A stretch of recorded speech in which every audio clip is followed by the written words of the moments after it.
Тренажер валентлік бойынша оксидтердің формуласын құру. Авторы Кәкен Уәлихан Смайылович, Астана қаласындағы 073 мектеп лицейінің химия пәнінің мұғалімі. Бұл тренажер iSpring 10 программасымен жасалған. Тренажер HTML форматында сақталған. Кез келген браузерді пайдаланып, осы тренажерді көре аласыз. Тапсырмалар. Химиялық элементтер валентlikтерге сәйкес заттардың формулаларын құрастыр. Бірінші натрий оксидінің формуласын құрастыру керек. Біз білеміз, натрий бірінші топта орналасқан, сонымен оның валентлігі 1 болады. Валентliктер таңбаның үстіне рим сандарымен жазылады. Оттектің валентлігі әрқашанда 2 болады.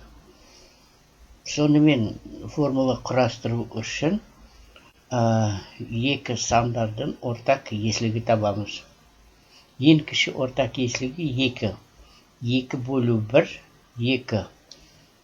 2 бөлу 1, 2. Индекс бұл жерде 2 болады. 2 бөлу 2, 1 болады. Бір саны химияда жазылмайды. Сонымен біз құрастырған формуласы натрий 2O деп болады. Келесі алюминий оксидінің формуланы құрастыру керек. Алюминий әрқашанда оның валентлігі 3 болады, яғни ол 3-ші топта орналасқан. Оттектің валентлігі 2 болады. Ең кіші орталық еслігі 6. 6 бөлу 3. 6 бөлу 3 2 болады. 6 бөлу 2 3 болады. Алюминий 2, O3. Бұл оксидінің, алюминий оксидінің формуласы. Келесі кальций O. Кальций ол екінші топта, негізгі топшаларда орналасқан, сондықтан оның валентлігі 2 болады. Оттектің әрқашанда 2 болады. Ортақ еслігі 2. 2 бөлу 2, 1. 2 бөлу 2, 1. Сонымен формула кальций оксидінің кальций О болады. Келесі формула фосфор 5 оксиді. Бұл атаған кезінде оның фосфордың валентлігі айнымалы 3 и 5 болады. Сондықтан бұл бізде бір фосфор 5 валентлік болады, ал оттек әрқашанда 2 валентлік. Ең кіші ортақ еслігі 10 болады. 10 бөлу 5. 10 бөлу 5 бізде 2 болады. 10 бөлу 2 бізде 5 болады. Сонымен формула фосфор 5 оксидінің P2O5. Келесі тапсырма. Көміртек 4 оксидінің формуласын құрастыру керек. Бұл жерде көміртектің валентлігі көрсетілген. Оның валентлігі айнымалы 2 немесе 4 болады. Мынау жерде 4 валентлігі, оттектің валентлігі өзгермейді. 2. Ортақ еслігі 4. 4 бөлу 4, 1 болады.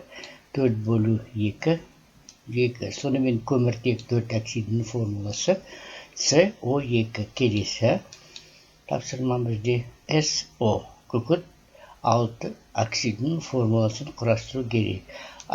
Күкірттің валентлігі 6 болады, оттекті әрқашанда 2. Ортақ еслігі 6. 6 бөлу 6, 1. 6 бөлу 2, 3. Сонымен күкірт 6 оксидінің формуласы SO3 болады. Келесі тапсырма азот 5 оксиді. Азот 5 оксидінің формуласы азоттың валентлігі 5,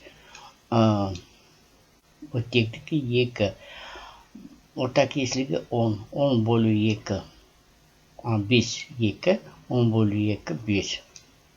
Сонымен азот 5 оксидінің формула N2O5 болады. Келесі тапсырма литий оксидінің формуласы құрастыру керек. Литий бізде бірінші топта, негізгі топшаларда орналасқан, валентлігі 1, а оттектігі 2. ортақ кесілігі 2, 2 бөлу 1, 2, 2 бөлу 2, 1. Сонымен формула литий оксидінің литий 2О. Келесі силициум О. Силициум О кремний 4 оксиді. Кремнийдің валенттілігі 4, оттегі 2. Ортақ кесілігі 4, 4 4-ке бөлгенде 1 болады, 4 2-ке бөлгенде 2. Сонымен кремний 4 оксидінің формуласы силициум О2. Келесі бор. Бор у нас үшінші топта негізгі топшаларда орналасқан. Оның валенттілігі әрқашанда 3 болады, оттектігі 2. Ортақ кесілігі 6. Формуласы бор 2 О3. Келесі берилий О. Берилий екінші топ негізгі топшаларда орналасқан. Оның валенттілігі әрқашанда 2 болады, оттектігі 2. Ортақ кесілігі 2, 2 бөлу 2 1, 2 бөлу 2 1. Сонымен берилий оксидінің формуласы берилий О болады. Келесі HO. Сутектің валенттілігі әрқашанда 1, оттектігі 2. Ортақ кесілігі 2, 2 бөлу 1 2, 2 бөлу 2 1. Сонымен сутек оксидінің немесе судың формуласы H2O.